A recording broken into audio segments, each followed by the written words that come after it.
Oi pessoal, tudo bem? Estamos de volta para mais uma aula com o professor Daniel.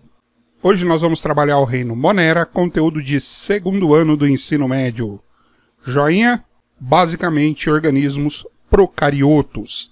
Então aqui a gente observa que uma bactéria ela é menor que uma célula animal e ela é maior que o vírus. Então nós temos do grego moneres, que significa solitário. Solitário porque no início nós imaginávamos que esse indivíduo ele seria então de vida isolada, ou seja, ele viveria isoladamente no meio ambiente. Hoje, entretanto, nós sabemos que muitos moneras são encontrados de forma colonial, alguns inclusive fazendo relações mutualísticas com outros seres vivos, e aí nós então sabemos que eles não são somente indivíduos solitários. Existem indivíduos representantes do grupo que são isolados, solitários, mas não representa a totalidade ou 100% desses indivíduos. Agora, o que é importante também a gente relembrar é que os indivíduos que pertencem ao reino Monera, sem exceção, são todos procariotos. São todos organismos procariontes. Lembrando que organismos procariontes, então, são aqueles organismos cujas células não possuem organelas membranosas, muito menos núcleo organizado. Certo, pessoal? Então a gente lembra também que procários, procarionte, né? Pro antes, cários, envelope nuclear, ou envoltório, cários envoltório, procários, antes do envoltório. Então foram as células que surgiram antes do aparecimento do envoltório nuclear. Muito bem? Outra coisa então que a gente precisa entender é que quando nós falamos do reino Monera, nós lembramos uma árvore filogenética, onde nós temos aqui os organismos que são eucariontes, todos eucariotos, sejam as plantas, os animais, os fungos e os protistas, todos eucariotos, e aí o reino Monera, caracterizado então por organismos procariotos, que são divididos em dois grandes domínios. Esses domínios seriam então o domínio Eubactere e o domínio Archaebactere. Então, pessoal, só para a gente deixar isso bem claro, os organismos que pertencem ao domínio Archaea, são as arqueias, arque de antigo, são seres procariotos semelhantes às bactérias, porém com algumas diferenças que são interessantes, algumas diferenças marcantes. Essas diferenças marcantes fazem referência à sua organização e ao funcionamento dos seus genes. Então, olha só que interessante. Os seres procariotos, as eubactérias, as bactérias consideradas verdadeiras, e as arqueibactérias, olha só, elas estão em ramos distintos na nossa árvore filogenética. E olha só o que é mais interessante. As arqueobactérias, as bactérias primitivas, elas são bactérias que estão mais próximas dos eucariontes que nós conhecemos do que as eubactérias. Olha aqui, elas possuem um ponto, uma característica em comum, que as arqueias, elas são mais próximas dos eucariontes. Isso, então, no que se refere à maquinaria metabólica. Dentro dessa maquinaria metabólica das arqueias, nós encontramos moléculas ou mecanismos metabólicos muito semelhantes ao mecanismo metabólico encontrado nos eucariontes. O que diferencia, basicamente, uma bactéria de uma arqueia tem a ver também com a composição da sua parede celular, que no caso das arqueias é por glicoproteínas, e no caso das bactérias especificamente, nós temos peptídeo-glicanos. Essa é a diferença básica entre esses dois grupos. Joia, então aqui só para a gente marcar, né? As arqueobactérias sofreram poucas modificações desde os procariontes primitivos que as originaram, e atualmente existem poucas espécies, como bactérias extremófilas, onde nós temos as halófilas, as termoacidófilas e as metanogênicas. Joia? Quando a gente fala então de reino Monera, e aí nós falamos das eubactérias, e aí nós falamos das bactérias verdadeiras, nós temos então algumas características que são marcantes desse grupo.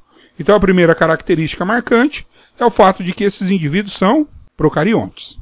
Outra presença marcante no reino Monera é que esses indivíduos são unicelulares. O que é um indivíduo unicelular? Composto por apenas uma célula, uma. Podem ser autótrofos ou podem ser heterótrofos. Podem então realizar fotossíntese, quimiossíntese, ou então esse indivíduo pode ser heterotrófico. O que é heterotrófico? É aquele que não consegue produzir seu próprio alimento e consegue então a sua energia, a sua glicose, o seu carbono, melhor falando, né? Consegue esse carbono a partir de outro organismo. Esse outro organismo pode ser um organismo que está sendo parasitado, no caso um hospedeiro, ou pode ser aí um organismo simbionte, que vai fornecer os materiais necessários para a sobrevivência dessa bactéria, desse indivíduo. Então, nós observamos que os representantes do reino Monera são aqui as bactérias e são as cianobactérias. Joia? Quando a gente fala então de bactérias, a definição marcante de bactérias é que bactérias são organismos unicelulares, uma célula, procarióticos sem núcleo, que podem ser encontrados na forma isolada, Monera, ou em colônias, e pertencem então ao reino Monera. São micro-organismos sem núcleo celular verdadeiro e possuem como única organela o ribossomo. Lembrando, né, pessoal, que essa característica é a característica então de um organismo procarioto, tá? Procarioto ou procarionte. Mesma coisa, procarióticos, procarionte, procarioto, mesma definição, certo, pessoal? Outra coisa também que a gente precisa lembrar, a definição de reino Monera, ela é uma definição que, embora ainda esteja presente nos livros didáticos, ela está meio que caindo em desuso, certo? Já existem nomenclaturas mais novas, regras de nomenclatura mais novas, regras de classificação e taxonomia mais novas, que fazem essa divisão das bactérias do antigo reino Monera em dois reinos novos, o reino das arqueobactérias e o reino das eubactérias, certo? Então, dentro das características que são marcantes no grupo das bactérias, a gente frisa aqui, por exemplo, a presença do cromossomo circular único. E aí é importante nós lembrarmos que esse cromossomo circular, ele está disperso no citoplasma, joia? Outra característica interessante é que o DNA bacteriano, ele não está associado à presença de histonas. Histonas são proteínas que estruturam o DNA das células eucariontes. O DNA bacteriano não tem essas proteínas, certo? Outra característica é que, além do cromossomo circular único, as bactérias apresentam pequenos filamentos duplos de DNA, também na forma circular, que são denominados de plasmídios. Os plasmídios são características importantíssimas das bactérias. Somente as bactérias apresentam plasmídio. E aí nós fazemos uma diferença básica entre a fita de DNA circular único, que nós temos lá na região chamada de nucleóide, e a fita de DNA circular, que nós chamamos então de plasmídio. Qual que é a diferença entre elas? O DNA bacteriano na estrutura de cromossomo circular poderia ser caracterizado então como um tipo de DNA vegetativo. O que seria um DNA vegetativo? O DNA que comanda ali as funções básicas celulares. E o DNA plasmidial seria um DNA que também tem função metabólica, assim como o DNA vegetativo, mas ele é uma molécula de DNA que possui características ou permite para a bactéria a produção de substâncias que vão poder, por exemplo, inativar antibióticos. Então, toda vez que a bactéria vai fazer reprodução sexuada, a gente vai ver isso mais para frente, ela utiliza o DNA plasmidial para fazer reprodução sexuada e não o DNA cromossomal, tá? Ou o DNA cromossômico, tá joia? Outra característica interessante é a presença da parede celular. Então, quando nós falamos aqui de células bacterianas, a parede celular é uma característica interessante. Só que a gente também precisa lembrar que a parede celular não é uma característica exclusiva de bactérias. Então a gente precisa lembrar que a parede celular está presente em células vegetais, em células dos protistas, em célula das arqueobactérias. Então, quando nós analisamos a constituição da parede celular, a parede celular das bactérias verdadeiras, basicamente é um peptídeo glicano. Tá aqui? Então aqui nós temos um peptídeo glicano. O que é um peptídeo glicano? Peptídeo glicano é a associação entre proteínas, na verdade aminoácidos, e açúcares. Geralmente as paredes celulares das células bacterianas possuem dois tipos de açúcares, tá? Tem lá a sua composição química, o seu nome correto, não vou citar agora, mas são dois tipos de açúcares associados a alguns aminoácidos, formando então o que nós chamamos de peptídeo, proteína, glicano, açúcares. E aí nós retomamos que nas arqueobactérias a parede celular está presente, mas essa parede celular basicamente ou é formada por polissacarídeos e algumas proteínas inseridas, ou ela é formada basicamente somente por proteína. Então a parede celular, teoricamente, ela tem uma estruturação um pouco diferente da parede celular das bactérias. Outra característica importante é a parede celular das células vegetais, que é constituída de celulose, a parede celular dos fungos, que é constituída basicamente de quitina, que é um açúcar nitrogenado, e a parede celular dos protozoários, que vai variar de grupo para grupo, podendo ser sílica, podendo ser celulose, podendo ser outro composto, que aí a gente vai observar e estudar mais para frente. Bom, outra característica importante quando nós falamos das bactérias é que as bactérias formam esporos de resistências. O que seriam esses esporos de resistências? São estruturas de sobrevivência. Então são mecanismos que podem ser caracterizados como mecanismos de reprodução, porque eles garantem a sobrevivência. Essas estruturas serão chamadas então de endósporos. Então as bactérias fazem esporulação. E as bactérias também podem apresentar um ou mais flagelos como estrutura de locomoção. É uma estrutura de locomoção. Mas é importante a gente relembrar que no caso das bactérias os centríolos não estão presentes. A sua estruturação tem a função de locomoção, podem ser os cílios ou podem ser os flagelos, mas não são formadas pelos centríolos. Joia, pessoal? Quando nós falamos, então, do ponto de vista da citologia, a gente analisa, então, que os organismos que pertencem ao reino Monera, sejam arqueia ou seja eubactérias, eles são procariontes. Se eles são procariontes, eles não possuem núcleo organizado. E aí nós conseguimos observar aqui dentro, ó, olha aqui no nosso desenho, o DNA completamente disperso no citoplasma, formando uma estrutura que nós chamamos de nucleóide. Então o nucleóide consiste a região onde o DNA circular está disperso nas células bacterianas. Continuando, então nós temos aqui a estrutura celular bacteriana, onde a gente evidencia as estruturas. Nós observamos aqui uma célula bacteriana onde é possível visualizar os cílios ou piles, né? Ou fímbrias, ou ainda chamadas de fímbrias, que são estruturas aí com função de locomoção. Elas estão observadas e demarcadas aqui, ó, nessa estrutura. E aí nós vamos falar estrutura por estrutura de maneira bem rápida, tá, pessoal?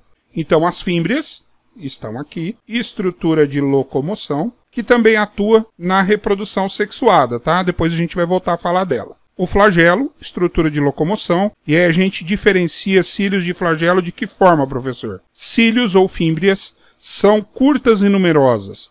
Flagelos, geralmente longos e em pouca quantidade na estrutura celular. Temos a presença da cápsula.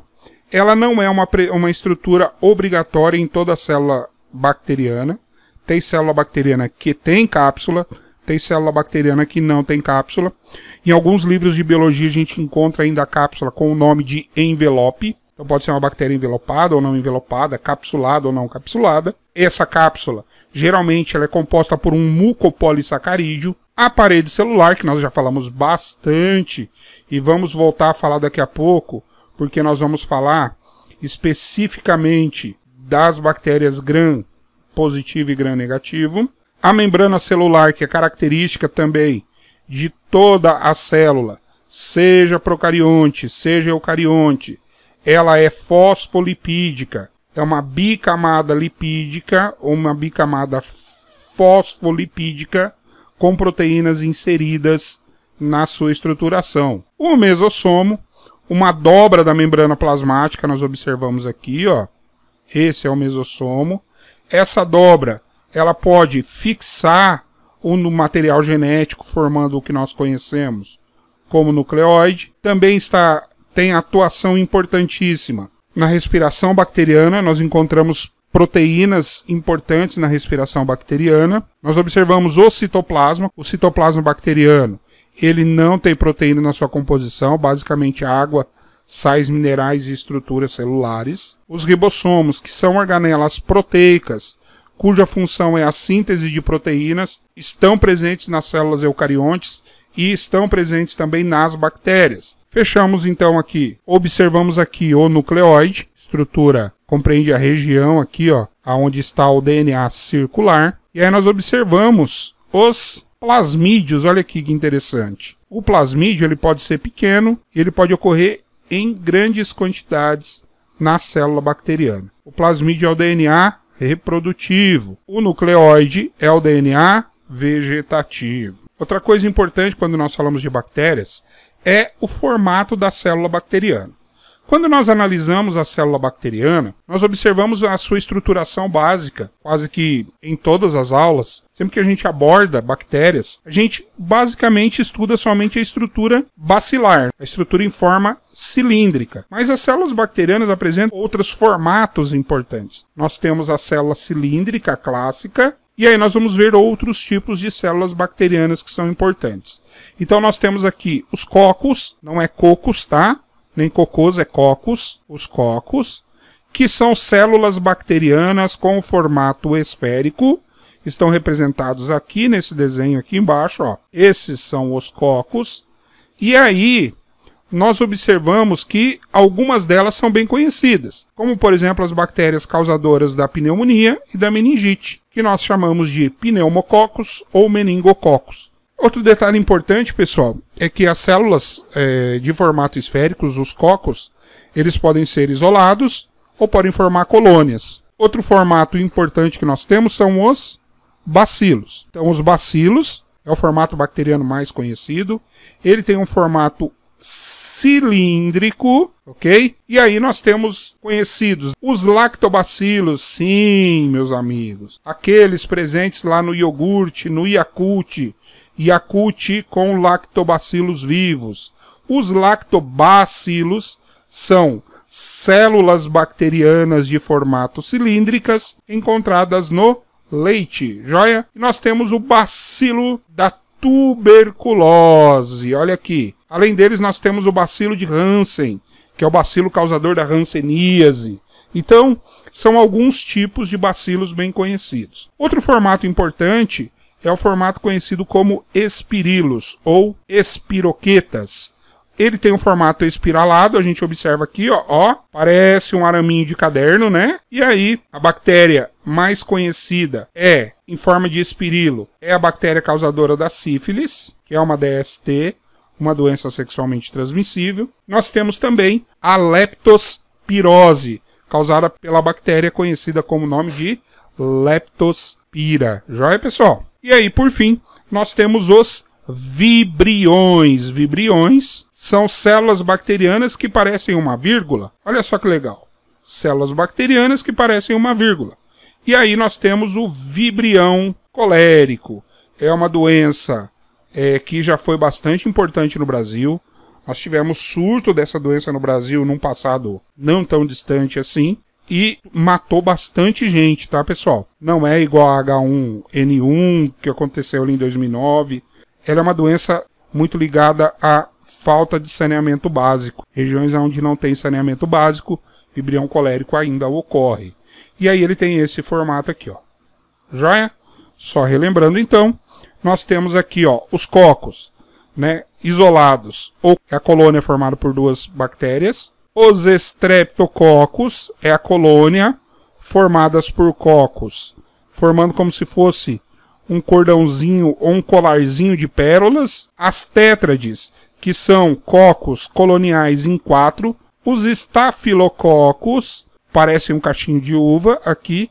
E a sarcina é o dobro da tétrade. Se a tétrade tem 4, a sarcina tem 8 cocos. Nos bacilos, nós também encontramos, olha só, os streptobacilos, que são bacilos que possuem uma colônia de vários bacilos. Estão vendo aqui, ó?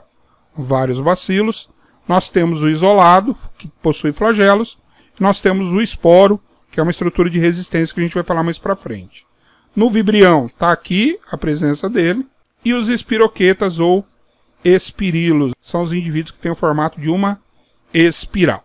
Bom, nós observamos aqui então o que nós chamamos de bactérias gram-positiva e as bactérias que nós chamamos de bactérias gram-negativas. O que seriam então esses dois tipos de bactérias? Primeiro é importante a gente relembrar que essas bactérias em coloração, quando nós utilizamos um tipo de coloração citológico específico, chamado de coloração de Gram, essas bactérias ficam coradas em tons diferentes.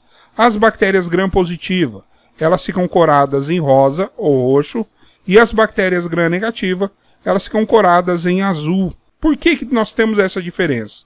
Pela estruturação da parede celular. Então, nas bactérias gram-positivo, nós observamos a membrana plasmática e nós temos a estrutura da parede celular, formada então por peptídeo-glicanos e por esse ácido especificamente aqui, tá, pessoal? Então, quando eu utilizo o corante consegue penetrar nessa parede celular e deixar ela coradinha em rosinha, bonitinha assim. Na bactéria gram-negativa, observe que eu tenho uma estruturação diferente, uma estruturação mais complexa. Então, eu tenho a membrana plasmática interna, aí eu tenho o peptídeo-glicano formando a parede celular, e externamente à parede celular, eu tenho uma outra camada, membrana, formando a parede celular. Então, nas bactérias gram-positiva é basicamente membrana plasmática e peptídeo-glicano. Nas bactérias gram-negativa, basicamente é membrana celular, peptídeo-glicanos e uma outra camada de membrana plasmática ou de membrana externa. Um outro desenho para a gente ver aqui e conseguir observar é esse aqui, ó. Então, na gram-positiva, observe, é somente a membrana e o peptídeo-glicano. Nas gram-negativa, olha só a diferença. Membrana, peptídeo-glicano e outra camada de membrana externa. A estruturação dessa membrana é semelhante à estruturação dessa membrana. O que diferencia uma bactéria da outra?